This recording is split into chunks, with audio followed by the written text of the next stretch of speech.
Hey YouTube, it's Icy. Welcome to the 219th episode of Best Tech Info and Rumors, and this week we're going to be talking about some of the top tech at CES 2015, as well as the untethered iOS 8.1.2 jailbreak, TaiG for Mac being the jailbreak utility, as well as the potential 8.1.3 release, 8.2, 8.3, and iOS 9.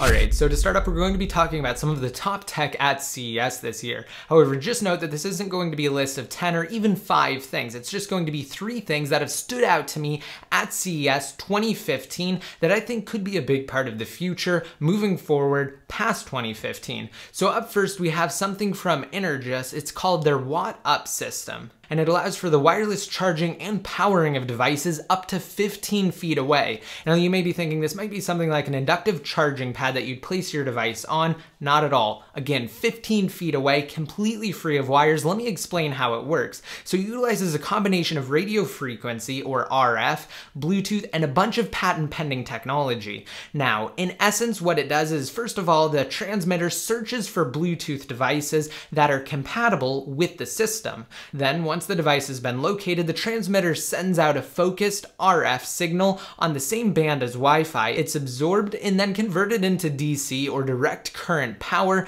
by a chip that's embedded in the device itself. And transmitters can actually be built into appliances, TVs, speakers, or standalone energy routers, which was demoed at CES. Now, the process itself of converting RF signals into DC power, known as rectification, is nothing new. What is new is how efficient it truly is. It's about 70% efficient versus something like an inductive charging mat being 90% efficient. So that's absolutely incredible, and I could see this becoming a huge part of the future, especially considering that the transmitters can be built into a wide array of devices, from home appliances to bigger electronics such as TVs. Now, next up in the number 2 slot, we have drones. Now, yes, drones are becoming a huge part of consumer awareness, and the market is actually growing for them as well. And the company that's currently at the top of the consumer drone space, DJI, has an absolutely awesome lineup of Phantom series drones. However, this one is completely different. It's called the Inspire one. It was previously announced a few months ago. It was demoed at CES, and they're planning on releasing it later this month in January.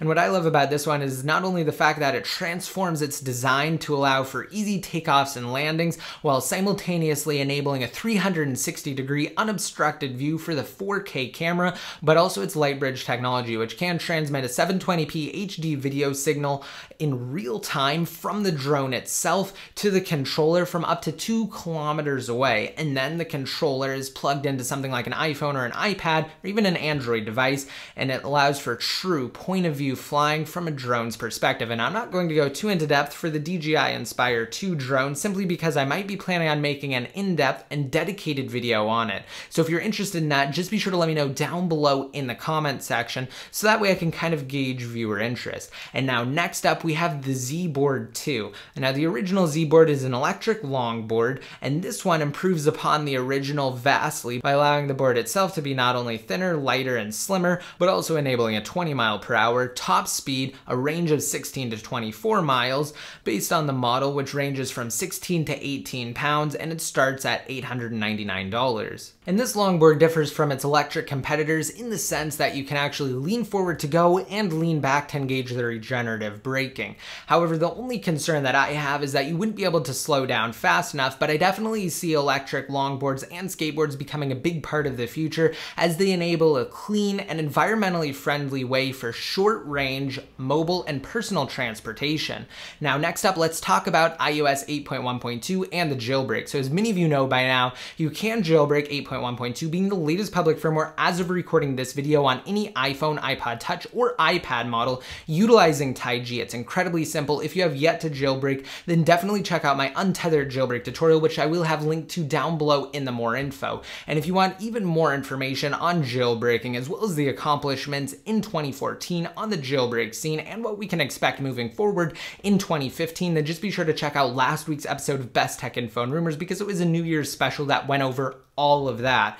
So let's talk about the future as well as TaiG for Mac. Now, previously, TaiG promised that they would issue a Mac version of their jailbreak, and in a recent interview, TaiG claims that they are working on a Mac version, however, they're short-staffed right now, and that they're pressed for developers, so they simply cannot give an ETA. And that can undeniably be attributed to the fact that TaiG was created by a single individual who goes by the name of XN. And I've said this before, but if you own a Mac, don't hold off on jailbreaking. I know a few of my viewers are waiting to jailbreak until TaiG finally releases a Mac version of their 8.1.2 jailbreak. However, they might not make it this time around, and the next jailbreak utility that natively supports Mac OS X might not come until after the next firmware that patches the current jailbreak is released. And who knows how much time could pass between the release of the next firmware and the next jailbreak. So definitely jailbreak now. If you can, get your hands on a Windows-based PC. If not, then you can get Windows set up in a virtual machine. It's so easy. You can download a trial edition of VMware and get everything set up for free and then jailbreak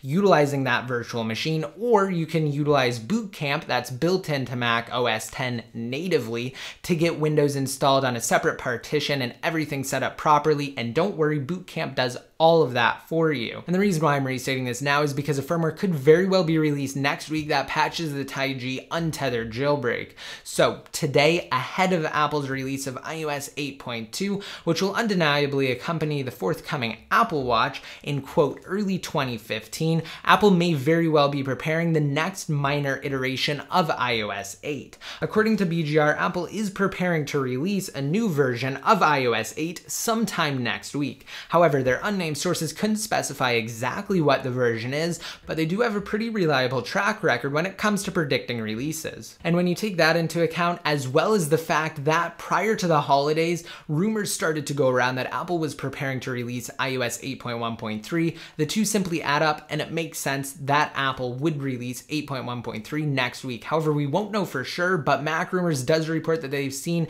an exponential surge in their weblogs of devices running 8.1.3 visiting Mac Rumors. So again, if you have yet to jailbreak, maybe you're on an earlier iteration of iOS or you haven't updated to iOS 8 yet, do it now before it's too late, because who knows when the next jailbreak utility is released. TaiG did promise to provide surprises for every public iteration of iOS 8. However, they did take that message down from their website. It was official, but who knows if they'll still be able to deliver, especially considering that TaiG is developed by a single individual. So again, keep all of that in mind. Jailbreak while you still can. If you're on iOS 8.1.2, don't miss out on this incredible opportunity. We haven't had one like this in years. And in the same report, Mac Rumors stated that they are receiving hits from devices running not only iOS 8.2, but also 8.3 and iOS 9. So we do know that Apple is actively testing future iterations of iOS, especially when you take into consideration a previous report that suggested Apple is planning on releasing not only